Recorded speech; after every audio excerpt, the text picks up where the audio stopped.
Good morning friends, কেমন আছো তোমরা সকলে? আশা করছি সকলে খুব ভালো আছো। আর আজকে চলে এসেছি একদম জোড়া মাছের রেসিপি নিয়ে। দেখতে পাচ্ছ, এক হাতে ইলিশ, এক হাতে চিংড়ি, একদিকে বাঙাল, একদিকে ঘুটি।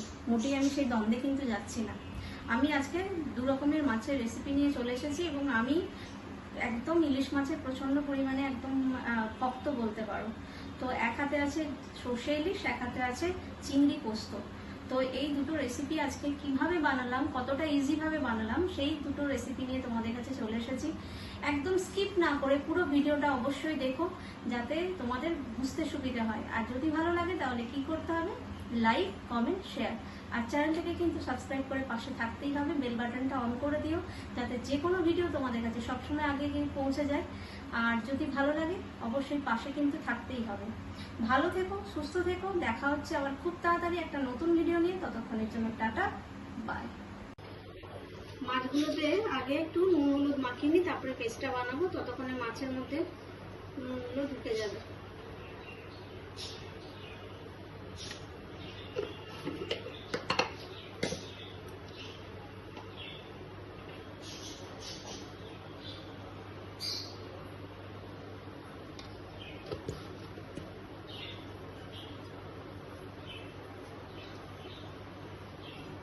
সব মাছগুলোতে নুন হলুদ মাখিয়ে নিচ্ছি, তারপর পেস্টটা বানিয়ে তারপর ফিরে আসছি তোমাদের কাছে।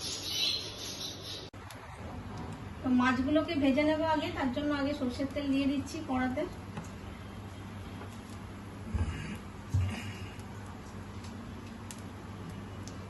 আর মাছগুলো দেখো নুন হলুদ মাখানো হয়ে গেছে, একদম অনেকক্ষণ ধরে নুন হলুদ মাখানো আছে। এবারে মাছগুলোকে ভালো করে একটু এপিট ওপিট করে ভেজে নেব। ইলিশ মাছ কাঁচা মাছ দিয়েও করা যায়, কিন্তু আমার বাড়ি থেকে কাঁচা মাছ খেতে পছন্দ করে না বলে মাছটা আমি ভেজে ফেলছি।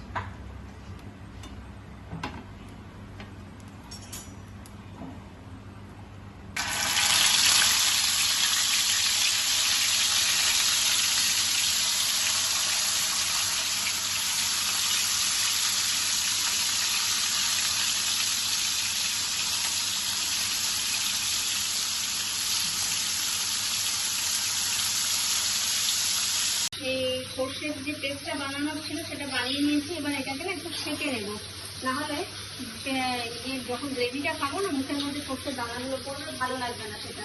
তো সেটা একটুখানি সেঁকে নিই।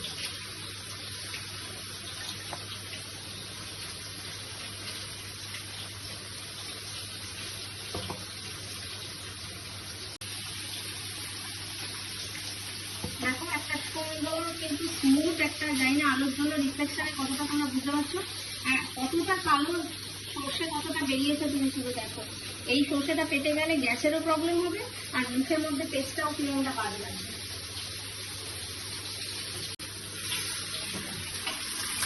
মাছগুলো একটা দিক ভাজা হয়ে গেছে, তাই মাছগুলোকে একটু উল্টে নেবে।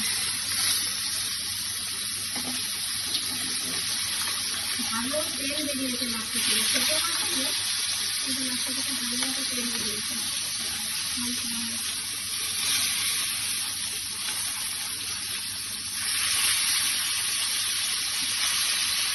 সুন্দর তেল বেরিয়েছে।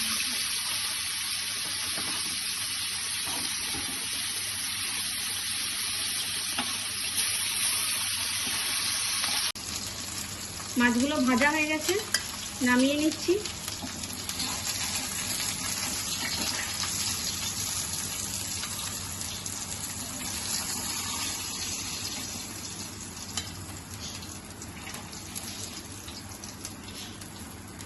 এইবার এই যে কালো জিরে ফোড়ন দিয়ে শুরু করবো রান্নাটা। তেল গরম হয়ে গেছে, এবার দিলাম কালো জিরে ফোড়ন দিলাম, আর দিলাম কাঁচা লঙ্কা। এটা একটু ভেজে নিই।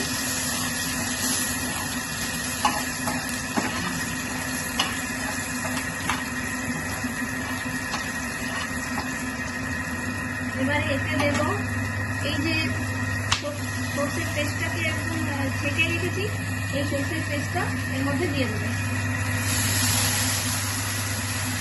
তোমরা কিন্তু ছেঁকে নিয়েই দিও, তাতে দেখবে গ্রেভিটাও খুব সুন্দর হবে, খেতেও খুব ভালো হবে।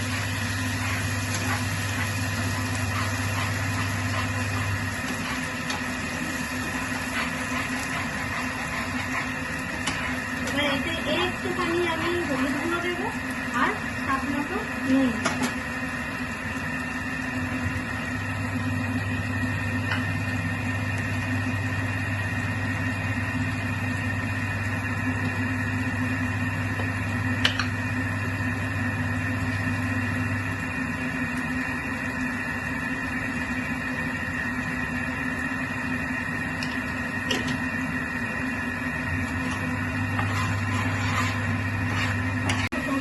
গ্রেভিটা একদম কষানো হয়ে গেছে। দেখো তেল ছাড়তে শুরু করে দিয়েছে। এবার এতে আমি ওই সর্ষের যে গ্রেভিটা যেতে রেখেছিলাম তাতে জল দিয়ে ধুয়ে এই জলটা এবার এতে দিয়ে দেবো।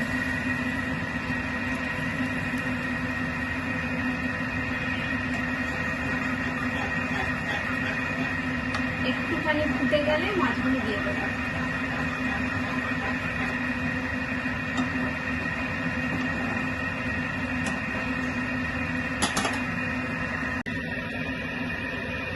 ঝোলটা ফুটে গেছে এবং মাছগুলো একটা একটা করে দিয়ে দেবো।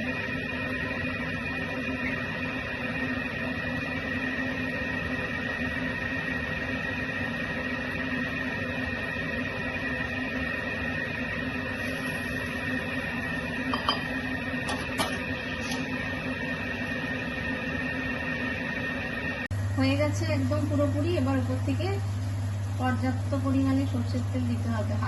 হাত খুলেই সর্ষের তেলটা দিতে হবে, নাহলে অতটা ভালো টেস্ট হবে না। সব দিয়ে দিয়েছি, গ্যাস বন্ধ করে দিলাম। এবার আস্তে আস্তে করে নামিয়ে নেব।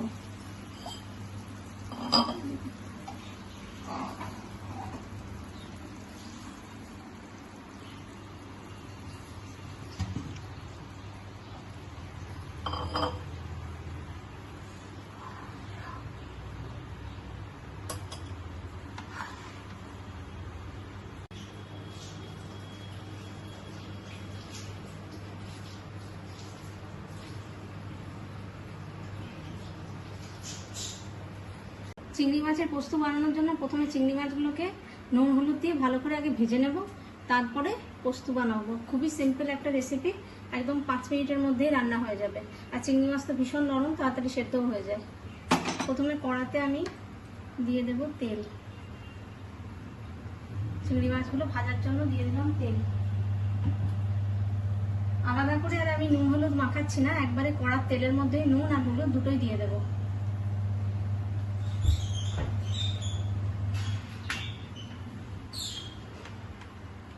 দিয়ে দিলাম হলুদ,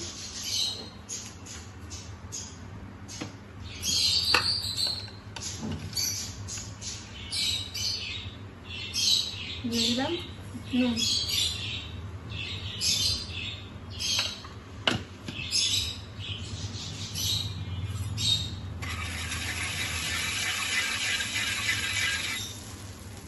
এইবারে চিংড়ি মাছগুলো দিয়ে দিলাম।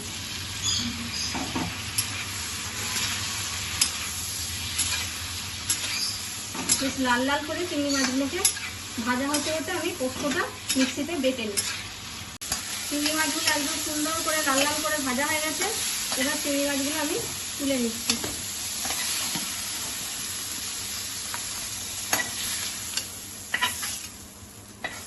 এই সেম কড়াতে তেল দিয়ে আমি আবার পেঁয়াজ ভাজবো আগে।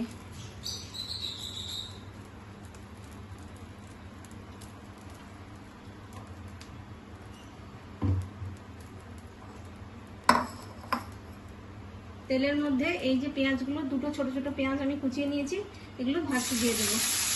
যেমন করে পেঁয়াজ পোস্ত করো তেমন করে আগে পেঁয়াজটা ভেজে নেবে পোস্তের জন্য।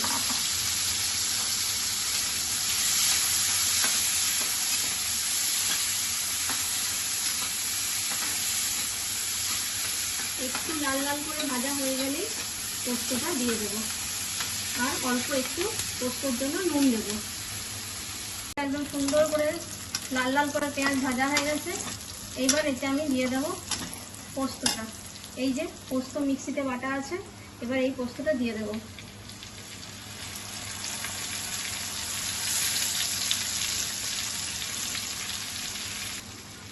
এতে দিয়ে দেবো অল্প একটু সল্ট। এবার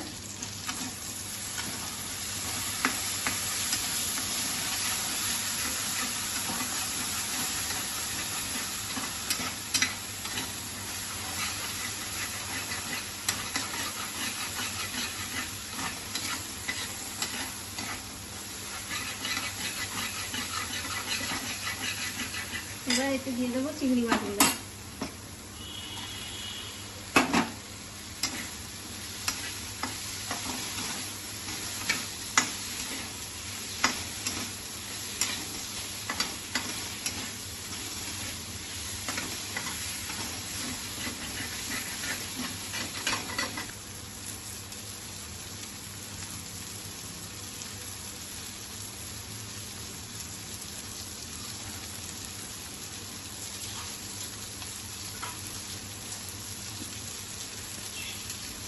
মিক্সিটাতে অনেকটা পোস্ত লেগেছিল, সেটাতে জল দিয়ে দিব।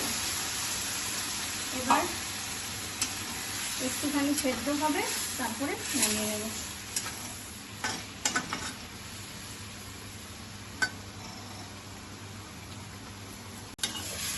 একদম রেডি চিংড়ি পোস্ত।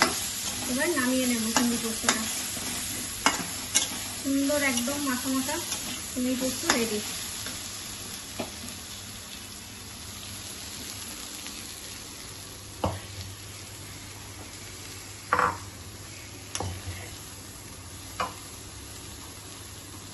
সার্ভ করে দিচ্ছি।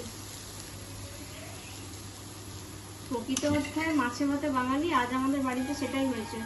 দু রকমের মাছ, ঘটি আর বাঙালের মাছ, ইলিশ চিংড়ি। যদিও আমি ঘটি, কিন্তু আমি চিংড়ির থেকে ইলিশটাই বেশি পছন্দ করি। তাই খাবারের ব্যাপারে আমার মনে হয় না এইগুলো কোনো কিছু ম্যাটার করে।